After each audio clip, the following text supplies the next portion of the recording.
Bem-vindo ao nosso canal no Spotify. Você ouvirá agora uma mensagem do nosso pastor Daniel Ventura. Deus o abençoe e fale ao seu coração. Conforme nós anunciamos aí durante a semana, a temática da nossa celebração nesta noite, assim como realizados nessa manhã, o nosso tempo também de comunhão, de louvor e de adoração a Deus é gratidão. E a nossa equipe de música, liderada aí pela Jane, nos conduziu nesse tempo de expressão do nosso louvor, da nossa adoração a Deus, usando também essa temática de gratidão. Música linda que nos convidou a refletir exatamente sobre isso. E dentre as virtudes que as Sagradas Escrituras nos convidam a praticar, a viver, eu creio em absoluto que a virtude que torna real a condição do nosso coração, da nossa alma, é a virtude da gratidão. Porque a gratidão, ela expõe, ela traz para fora aquilo que está oculto dentro de nós. E isso acontece não necessariamente quando as coisas estão boas. Quando está tudo muito bem na nossa vida, estável, estabilizado. A forma como nós reagimos à vida, a maneira como nós lidamos quando as circunstâncias elas se alteram diante de nós, são exatamente nesses momentos que nós vamos perceber a gratidão como se fosse um termômetro espiritual revelando a condição do nosso coração. A habilidade espiritual de saber lidar com as contingências da vida, com um cenário disforme. Nós não estamos mais lidando com uma realidade linear em todos os aspectos.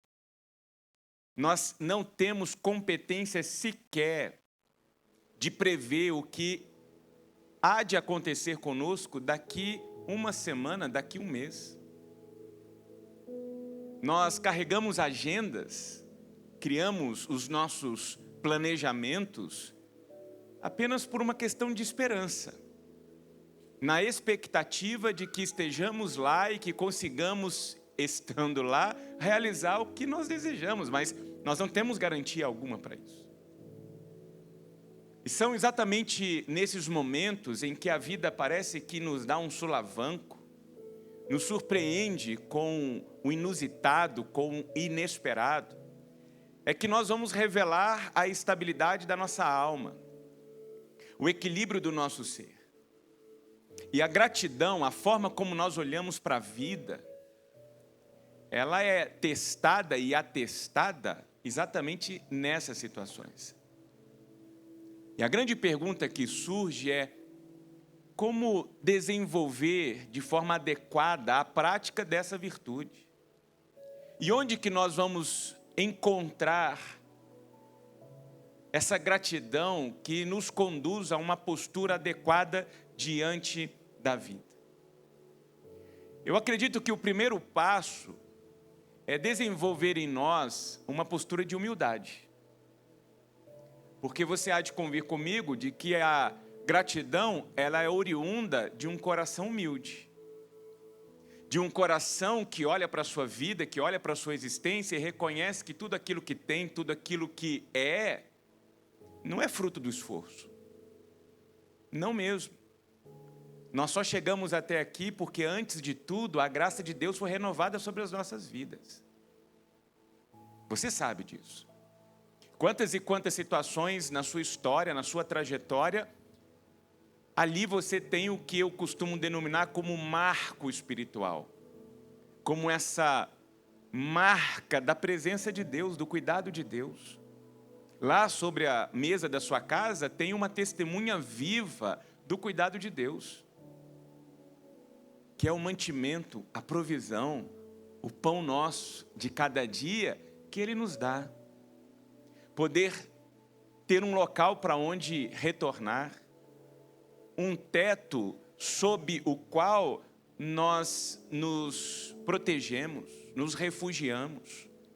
Uma família que se torna essa extensão da boa mão de Deus sobre a nossa vida.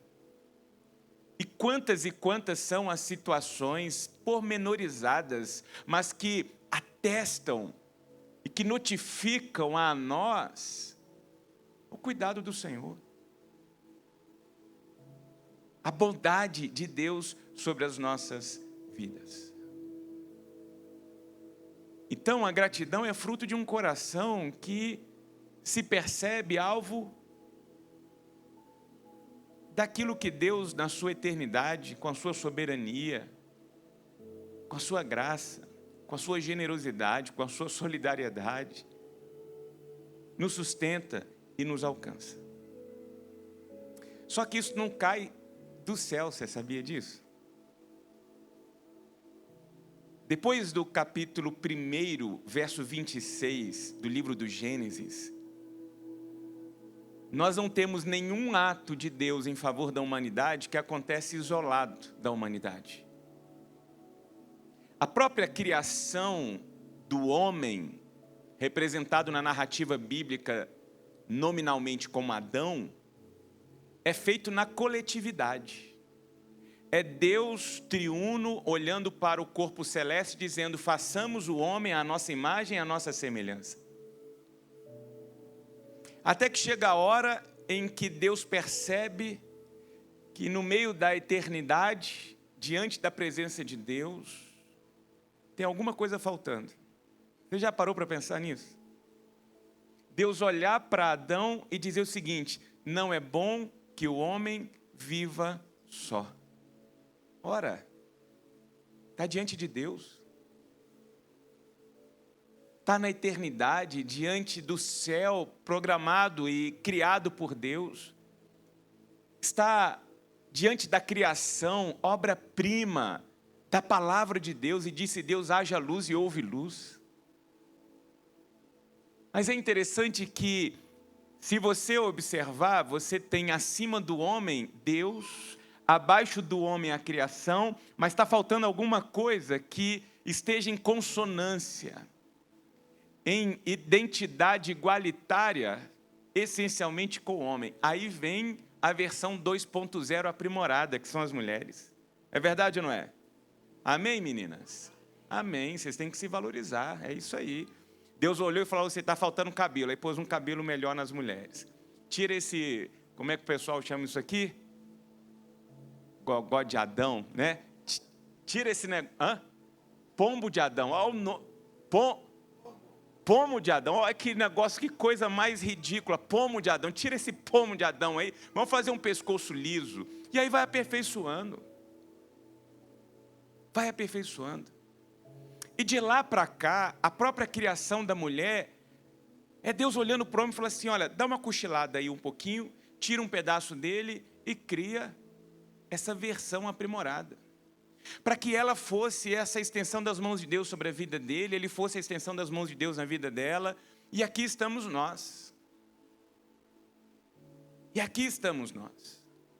Então a ambiência onde nós vamos ser alcançados pelo cuidado e vamos expressar a nossa gratidão por esse cuidado, o local mais propício para isso, que nos alcança a todos, é a nossa família.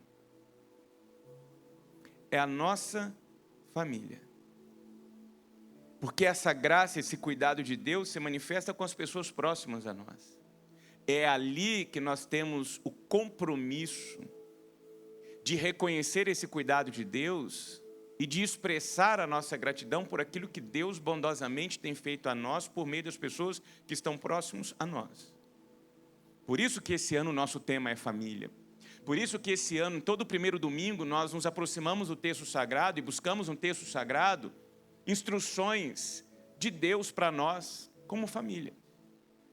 E é isso que nessa noite nós vamos fazer.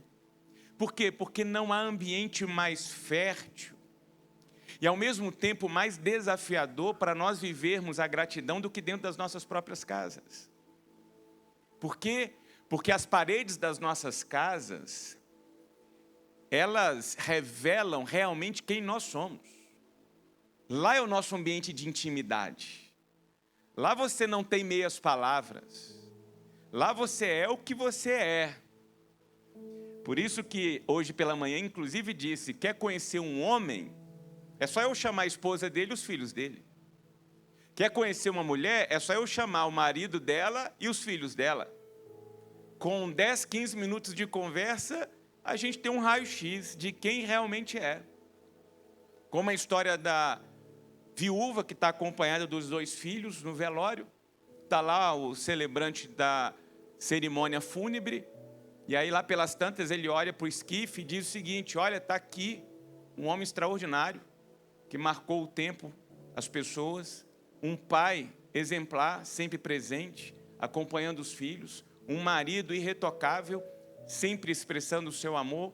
E aí ele continuou rasgando a seda em cima do defunto lá, quando de repente a viúva cutucou o filho mais velho e falou assim, meu filho, vai lá ver se é o seu pai mesmo que está naquele caixão ali, porque eu estou achando que a gente está no sepultamento errado.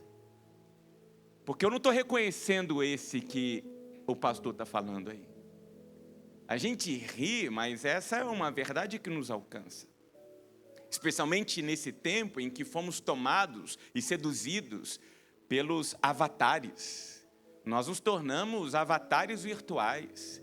Alguns de nós já perdemos a identidade. Estamos tentando ser o que não somos para dar satisfação para quem não está nem aí mais para a gente. Em busca de likes, em busca de views. Pessoas que adulteraram a sua essência e a sua identidade. Mas dentro de casa, não dá para esconder isso. Por detrás das câmeras há uma vivência, uma experiência que se faz presente, por exemplo, na conjugalidade. Nós vivemos intensamente a conjugalidade. Porque você imagina, não tem como você se esconder de uma pessoa durante 10, 15, 20, 30 anos. Outro dia, eu tive a oportunidade de celebrar a boda de 75 anos de casado. Você sabe o que é isso? 75 anos de casados. Foram perguntar para o pastor Howard Hendricks, 65, ele estava 10 anos a menos. Pastor Howard Hendricks, o senhor não pode mentir, a gente precisa fazer uma pergunta para o senhor aqui. Nesses 65 anos de casamento, o senhor pensou em algum momento em divórcio? Ele olhou para o entrevistador e falou, meu filho, nesses 65 anos de casamento, graças a Deus, louvado seja o nome de Deus, eu nunca pensei em divórcio. Assassinato várias vezes, mas divórcio nunca. Mas não é verdade? De vez em quando dá vontade de esganar? É óbvio que dá vontade de matar. Mas aí a gente lembra, aí a gente respira, a gente vai lá no travesseiro, dá um berro no travesseiro, vai lá no banheiro, dá 2 descargas. É verdade ou não? É verdade. Por quê? Porque na nossa intimidade a gente é o que a gente é. Na nossa casa, no nosso ambiente familiar, é que nós vamos demonstrar que tipo de homem, que tipo de mulher nós somos diante dos olhos dos nossos filhos. É lá que nós somos desafiados. Mas é lá também onde nós somos alvos das grandes bênçãos de Deus. As nossas casas, as nossas famílias são testemunhas do cuidado de Deus. Quantos livramentos, quantos milagres. Aqui nesse auditório nós temos provas vivas do milagre de Deus. Pessoas que foram alcançados lá no de profundes da sua alma, sabe? Naquele momento em que se via num beco sem saída ou num abismo profundo e viu a bondosa mão de Deus sendo estendida, alcançando, revertendo o diagnóstico médico, transformando situações, transformando circunstâncias. E as nossas casas são marcadas como testemunhas vivas desse cuidado. Mas é lá também, no meio desses ambientes de grandes bênçãos, de grandes conquistas espirituais, que nós vivemos as nossas maiores tensões, os nossos maiores conflitos. Por isso que nós precisamos parar e refletir sobre a temática gratidão. Por quê? Porque a nossa casa é um ambiente também fértil para o crescimento natural. É igual o capim. Já viu o capim crescendo? Você não precisa fazer esforço. Aquele mato cresce com facilidade. E qual que é o mato que cresce com facilidade no nosso ambiente familiar se a gente não cuidar? A murmuração. A reclamação. Ah, mas só tem isso aqui para comer, mas isso para comer de novo. Ah, mas desse jeito, aí você vai tomar banho, você abre o chuveiro, você reclama porque tem água demais, porque tem água de menos, porque a temperatura está mais, porque a temperatura está menos. Aí vai sair de carro, reclama porque tem um cachorro que está lá, todo feliz, abanando o rabo para você.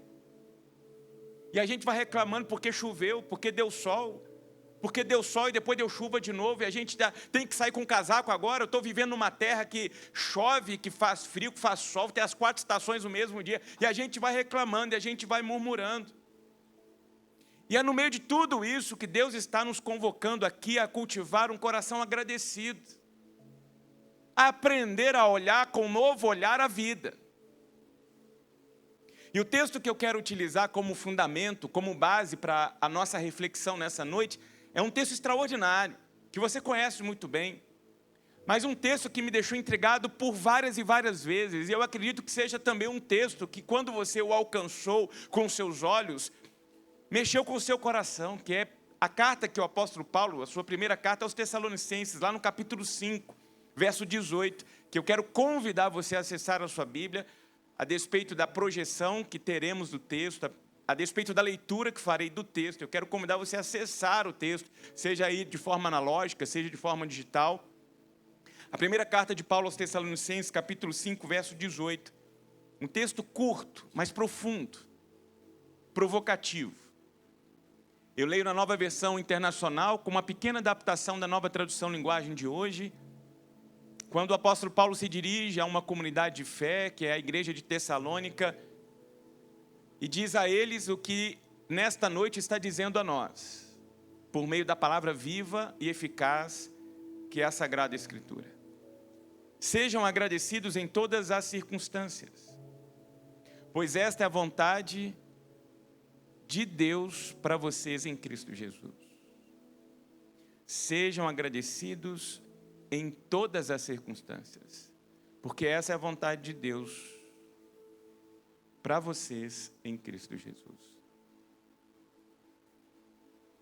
Esse texto é destinado originalmente a uma igreja que está vivendo um momento de perseguição política. Uma igreja que está enfrentando privação.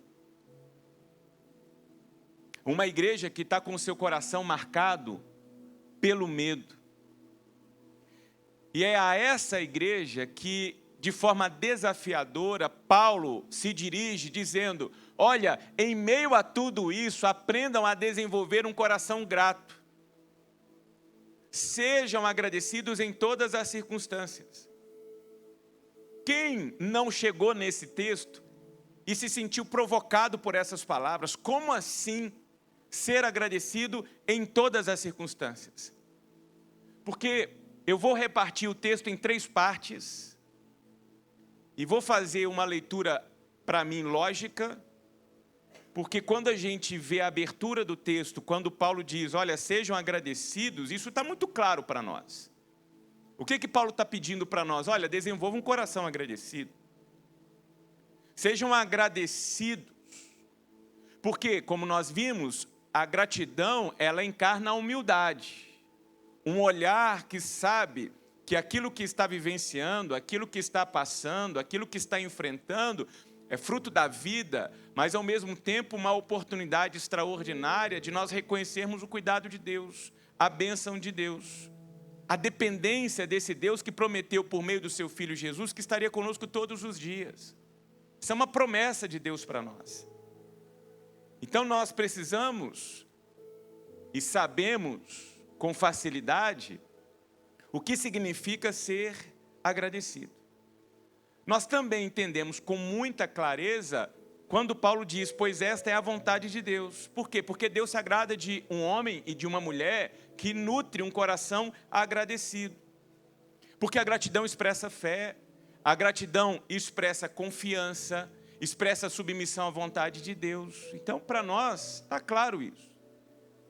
Entender que nós precisamos nutrir um coração grato é fácil. Entender que isso, de alguma forma, alcança a vontade e o desejo de Deus para as nossas vidas, isso também é fácil. O que nos incomoda, o que nos deixa numa situação desconfortante, é quando o apóstolo Paulo vem dizer o seguinte, mas façam isso e vivam isso em todas as circunstâncias. Como viver gratidão no meio da ansiedade? Num tempo de depressão, quando a gente enfrenta, por exemplo, o luto de alguém querido que partiu de entre nós. Quando a porta do emprego foi fechada e nós estamos agora instáveis financeiramente, sabendo que a nossa família, há pessoas que dependem de nós, e o que a gente vai fazer agora? Quando os nossos sonhos ficam comprometidos diante de contingências que a vida, vez por outra, coloca diante de nós sem pedir licença. São nessas situações em que o mar fica bravo, em que os ventos eles se direcionam a nós, é que Paulo está nos convidando, nesses momentos, a despeito das situações, continue nutrindo um coração agradecido. E por que para muitos é difícil isso? É porque muita gente foi educada e aculturada a olhar para a vida a partir do fragmento da vida. O que é olhar para a vida a partir do fragmento da vida? É você interpretar a sua existência por conta daquele momento que você está vivendo. E isso é um perigo, isso é um risco. Porque há uma tendência nossa de direcionar de forma majoritária, incansável, os nossos olhares para o presente. Para aquele momento de dor, para aquele momento de intriga, para aquele momento de injustiça. E muitas pessoas que interpretam a vida a partir de um ponto,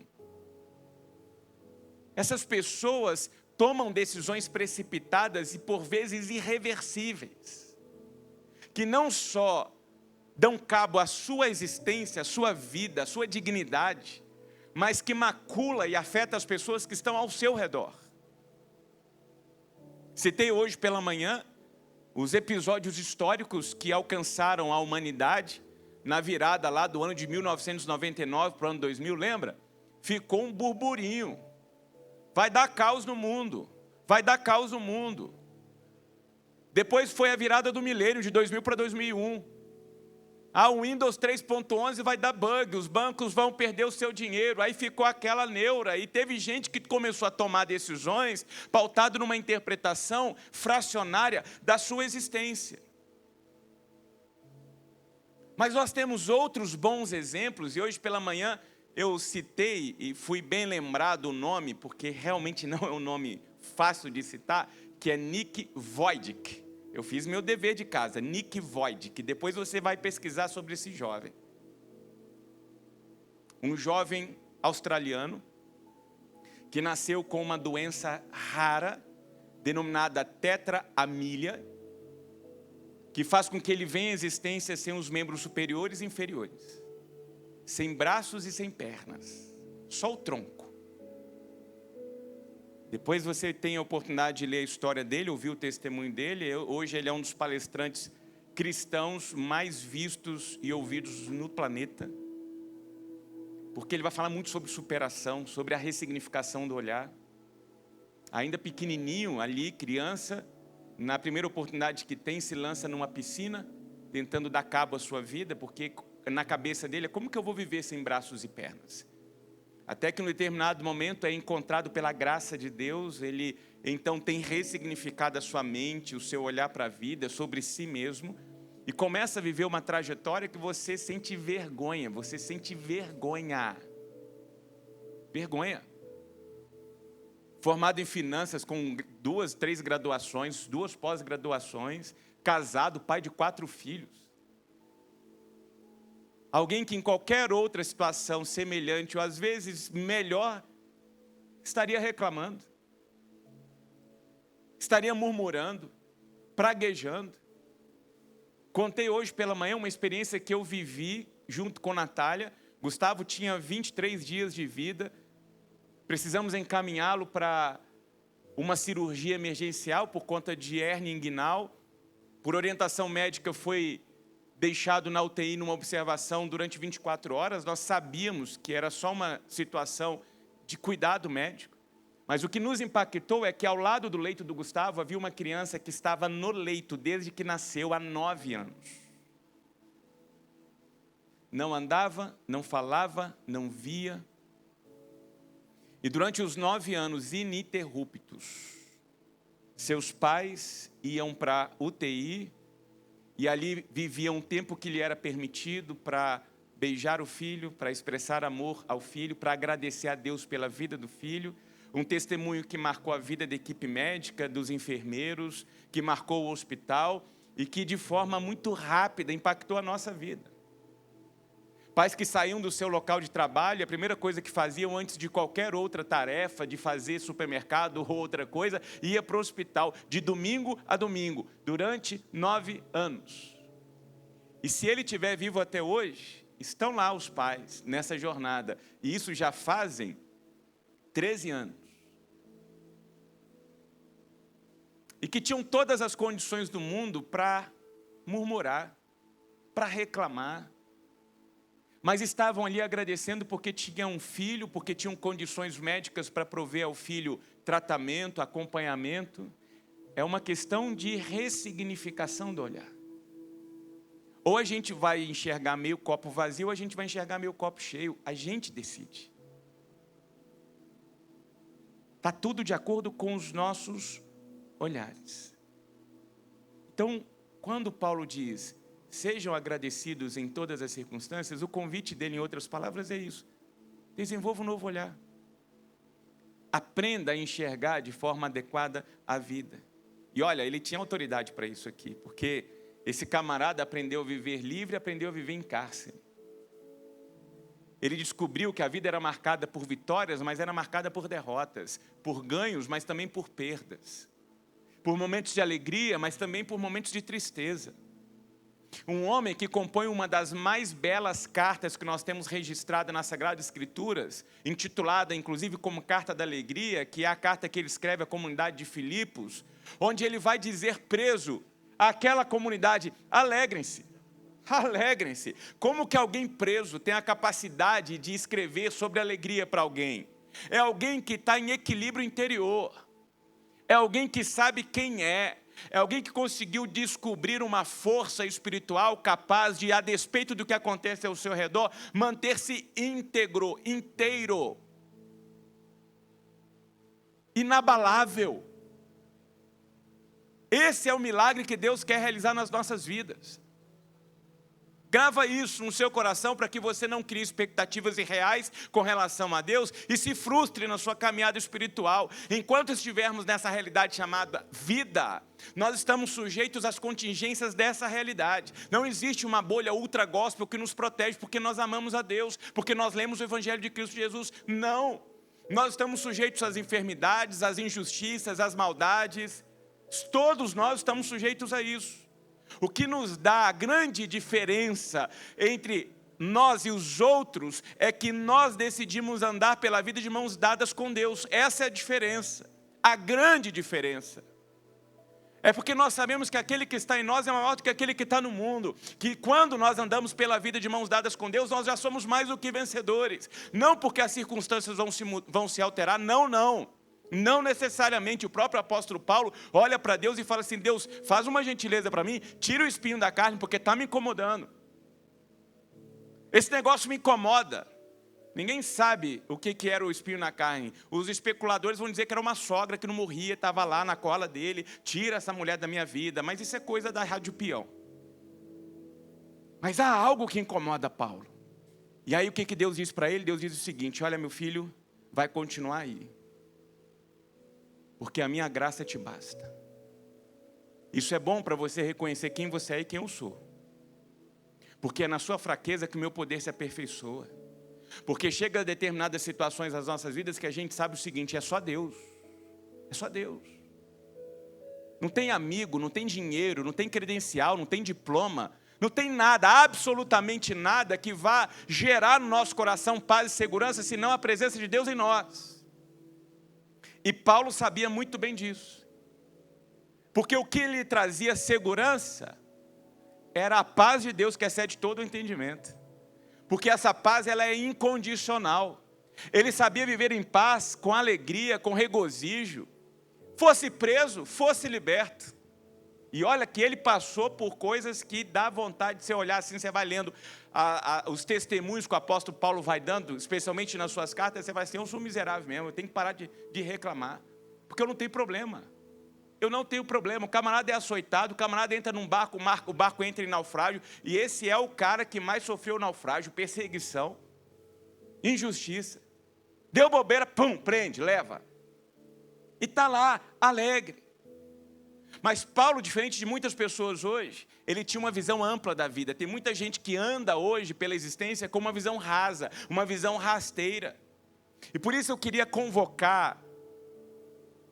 provocar, tanto o seu coração quanto o meu coração, a entendermos duas verdades e buscarmos viver essas duas verdades para que desenvolvamos um coração genuinamente grato a despeito das circunstâncias que acontecem conosco. E a primeira verdade é esta: nós só vamos ter condições de dar graças a Deus em qualquer circunstância quando nós entendermos que a vida não pode ser interpretada por fragmentos, mas sim pelo seu todo. Lembre-se de que não há bem que sempre dure e mal que sempre perdure. A vida, ela é feita de altos e baixos. A vida, ela é feita de momentos bons e ruins, de ganho, de perda, de alegria, de choro.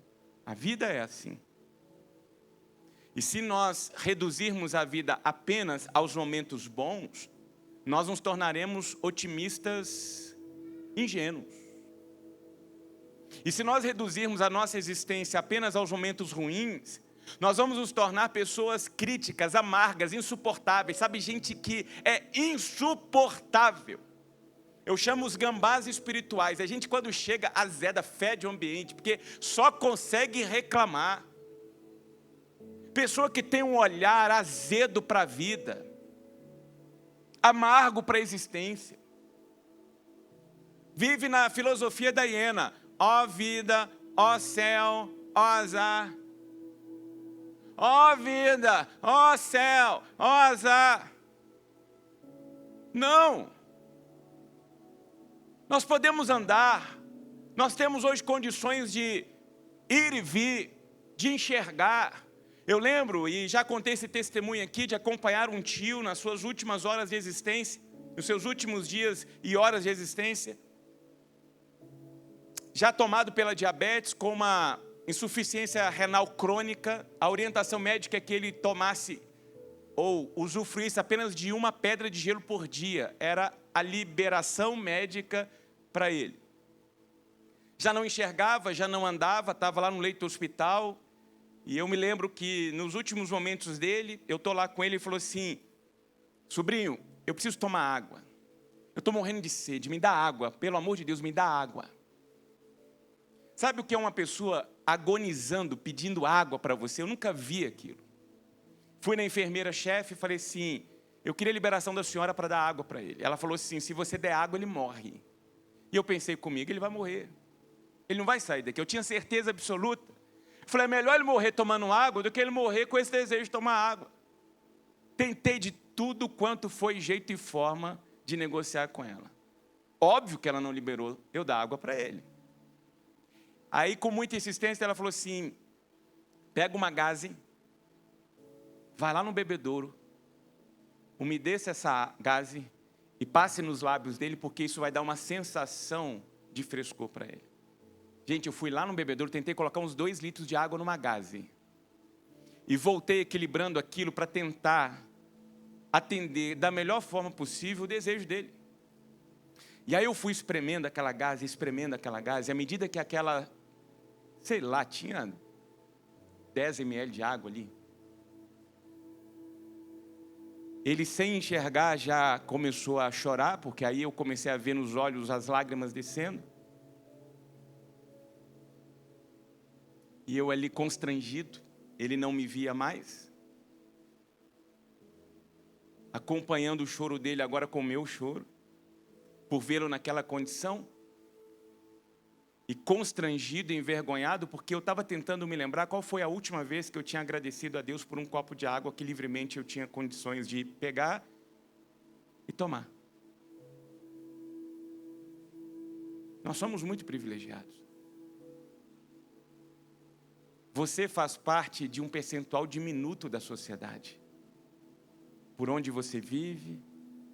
Nós estamos na cidade mais segura do estado do Rio de Janeiro. Na sexta cidade mais segura do Brasil. Com uma qualidade de vida que muita gente daria tudo para poder usufruir daquilo que a gente tem. Nós temos muito mais motivos para agradecer, para engrandecer, do que para reclamar.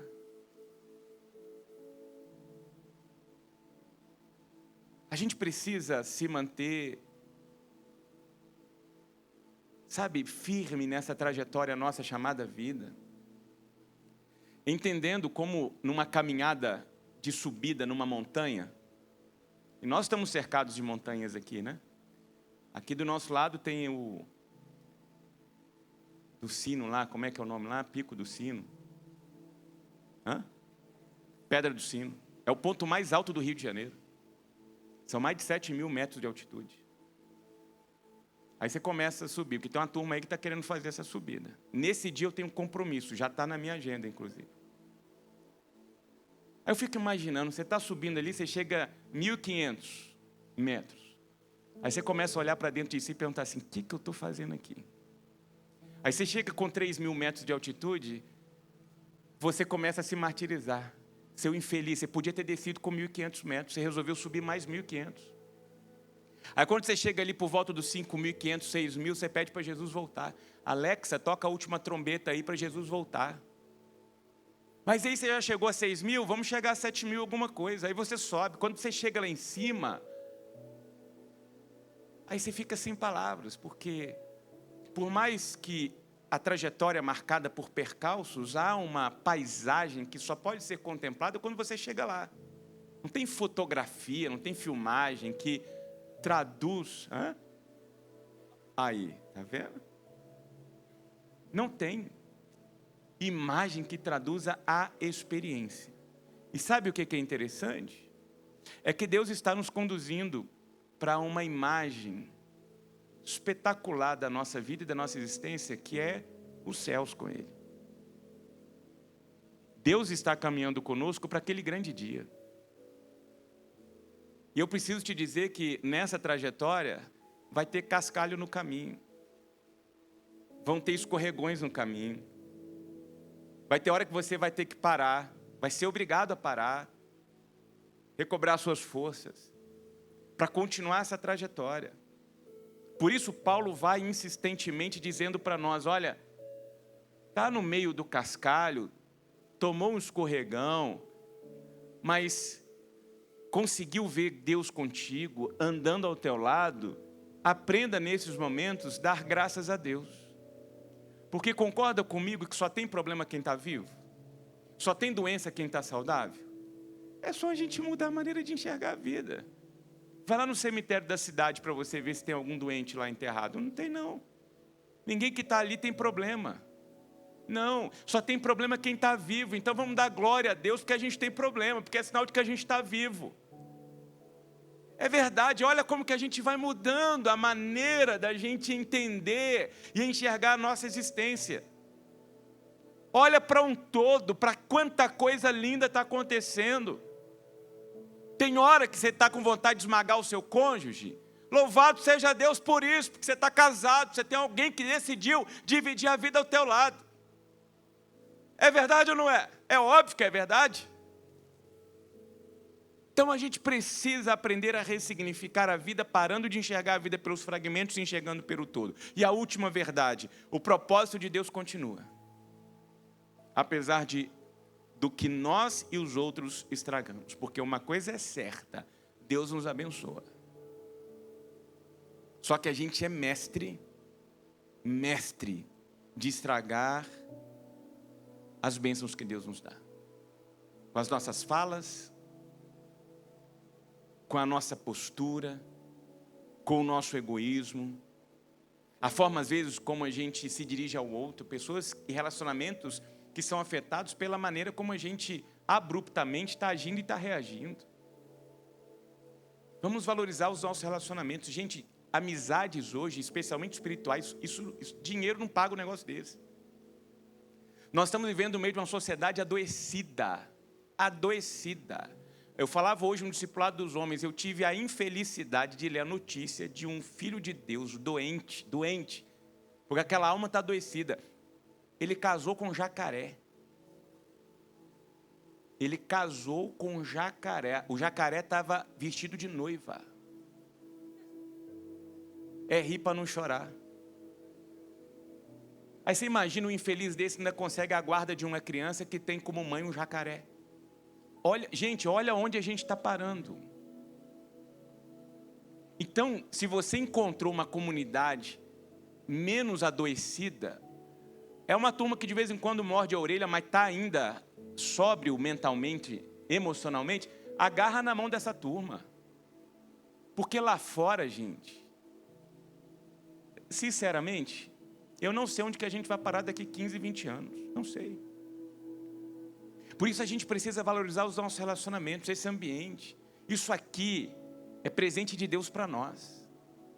E isso aqui é presente de Deus para nós. Isso aqui não é fruto do Daniel, do Rani, isso não. Isso aqui é fruto da graça de Deus e do amor de Deus. Eu não tenho família na cidade e um percentual gigantesco da nossa igreja não tem família na cidade. Sabe quem são nossas famílias? Vocês. Aqui eu tenho irmãos. Aqui o Gustavo tem tio, tia. Amigos mais chegados do que o irmão. E isso só Jesus pode proporcionar. Porque nós somos família espiritual. Corpo de Cristo Jesus. Mas é certo de que nessa trajetória a gente vai convivendo com pessoas que por conta da sua humanidade, do seu jeito de ser, vai nos ferir, vai nos machucar. Planejamentos, sonhos que vão ruir. Pessoas que por conta da cobiça, por conta da inveja, vão tentar nos machucar. Mas Paulo insiste, continuem nutrindo um coração grato a despeito das circunstâncias. Por quê? Porque apesar dos nossos erros, apesar dos erros dos outros, a graça de Deus continua se manifestando sobre nós. Deus continua nos amando, Deus continua cuidando da gente, porque se tem um que não vai te abandonar, é Deus. Deus é o seu Pai.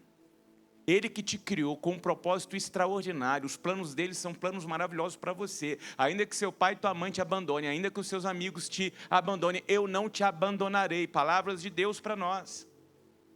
E entender que enquanto estivermos trafegando por essa existência, Paulo vai dizer lá em Romanos 8, 28, o texto vai ser projetado aí.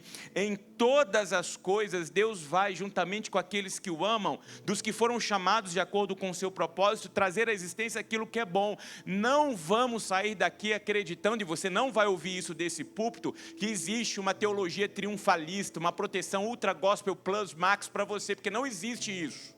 Não existe. Outro dia eu vi um infeliz numa televisão, aí eu estava passando, isso há um tempão já, falando do demônio da unha encravada. Eu olhei para o meu pé e falei, deve ter uma legião aqui no meu dedão agora. Porque naquela ocasião eu estava lutando com uma unha encravada. Eu falei, gente, é uma asneira.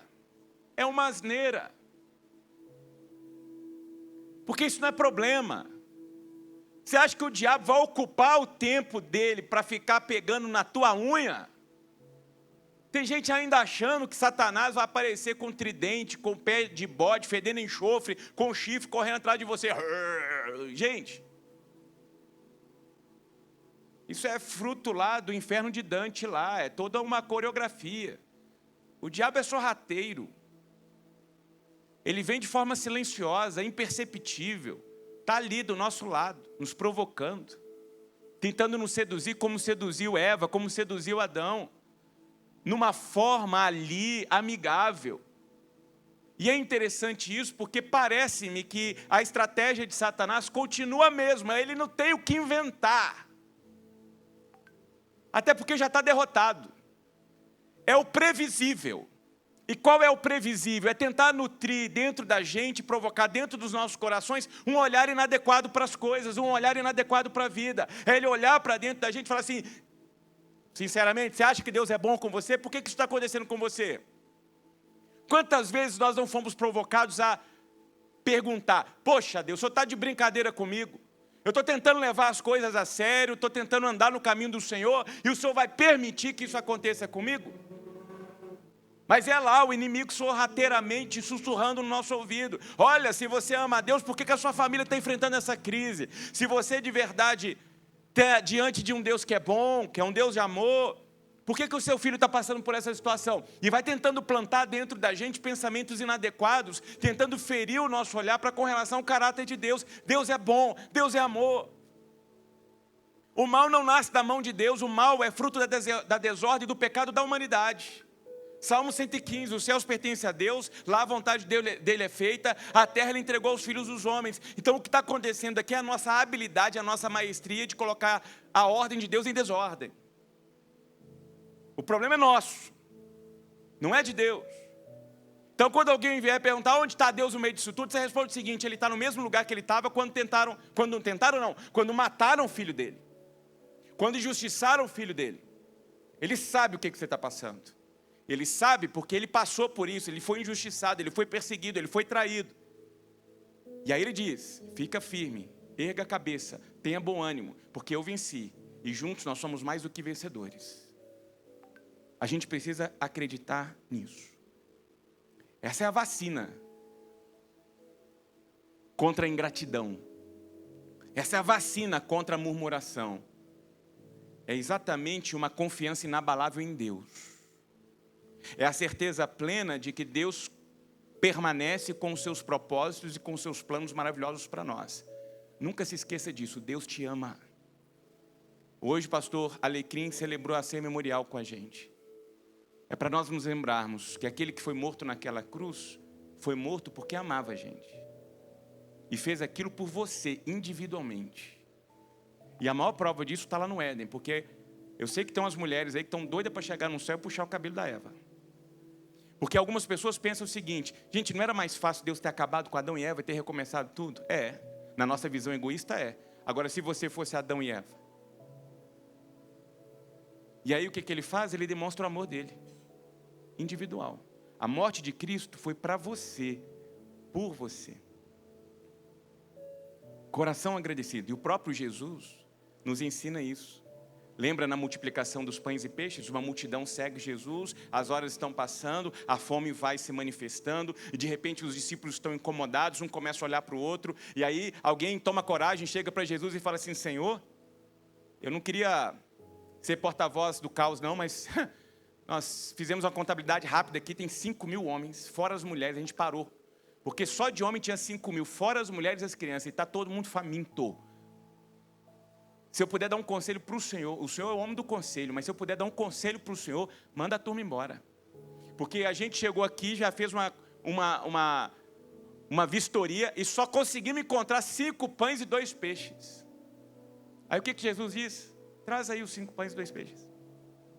Aí Jesus vai lá, pega os 5 pães e 2 peixes, põe a mão para o céu e diz: Senhor, Pai amado, eu te agradeço por esses 5 pães e 2 peixes. Aí eu fico imaginando os discípulos, um olhando para a cara do outro e falando assim: você está ouvindo o que Jesus está falando?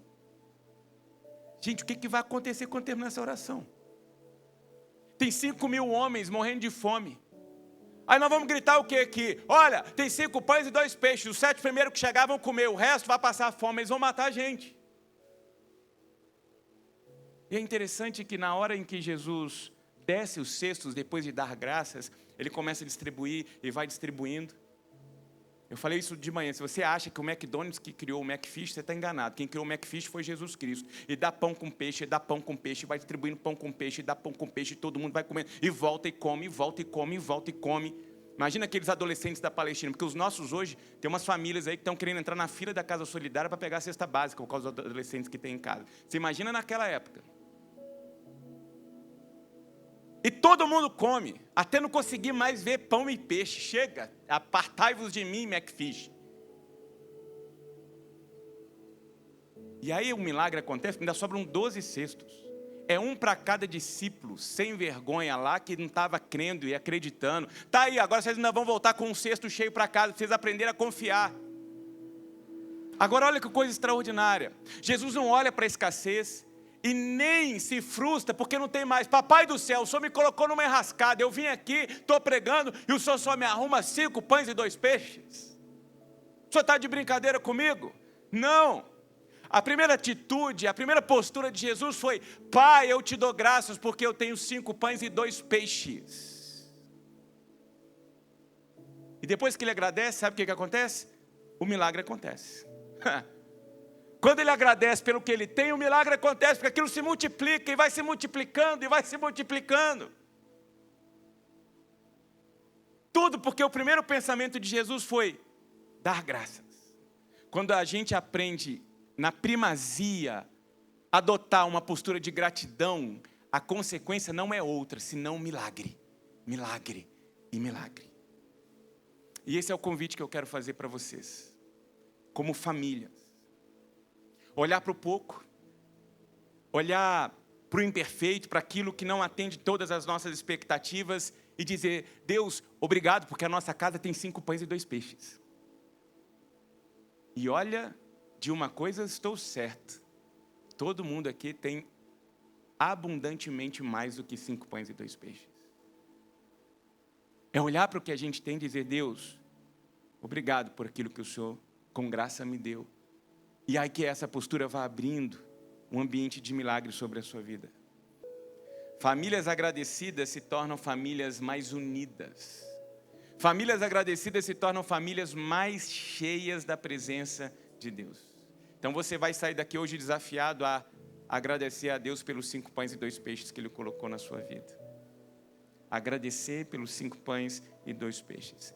E que os próximos 21 dias sejam o início de uma nova trajetória, de uma nova cultura. E no que depender de nós, nós vamos aprender a dar graças a Deus em todas as circunstâncias, crendo de que a bondade e a misericórdia de Deus está conosco todo o tempo. E nós temos mais do que nós merecemos. Mais do que nós merecemos. Porque o prêmio maior na nossa vida é a presença de Deus conosco. Então que você usufrua disso, para a glória de Deus e para o seu bem e para o bem da sua casa. Amém?